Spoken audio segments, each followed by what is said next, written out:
IEC 61850 system વિશે સંક્ષિપ્તમાં જણાવો. તો આઈઈસી એટલે કે ઇન્ટરનેશનલ ઇલેક્ટ્રોટેકનિકલ કમિશન એનું પૂરું નામ છે.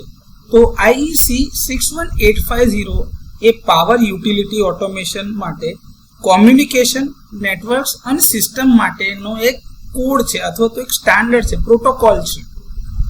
આઈઈસી 61850 એ સબસ્ટેશન ઓટોમેશન અને મોડર્ન પાવર સિસ્ટમમાં ઉપયોગમાં લેવાતા કોમ્યુનિકેશન નેટવર્ક્સ અને સિસ્ટમ માટેનું એક આંતરરાષ્ટ્રીય સ્ટાન્ડર્ડ છે કે જેના આધારે તમે આ કમ્યુનિકેશન અથવા તો મોડર્ન પાવર સિસ્ટમને ગવર્ન કરો છો, એટલે કે એને ચલાવો છો. તે સબસ્ટેશનમાં ઇથરનેટ ઉપર પ્રોટેક્શન, કંટ્રોલ અને દેખરેખ ઉપકરણો એટલે કે રિલે જેની વાત કરીએ છીએ, જેની કહેવાય છે ઇન્ટેલિજન્ટ ઇલેક્ટ્રોનિક ડિવાઇસીસ આઈઈડી, એ કેવી રીતે એકબીજા સાથે કમ્યુનિકેટ કરે છે તે વ્યાખ્યાયિત કરે છે.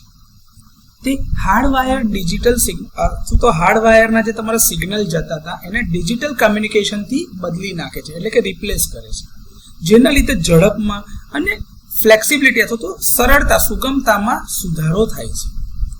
ટ્રાન્સમિશન અને ડિસ્ટ્રીબ્યુશન સબસ્ટેશનના પ્રોટેક્શન અને કંટ્રોલિંગમાં તેનો ઉપયોગ અને અસરકારકતા જોવા મળે છે, એટલે કે એની એપ્લિકેશન છે.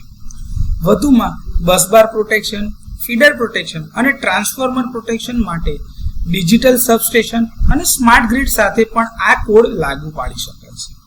તો આઈઈસી 61850 સિસ્ટમ વિશે આ થોડી ઘણી પાયાની અથવા તો બેસિક જરૂરિયાતવાળી માહિતી છે.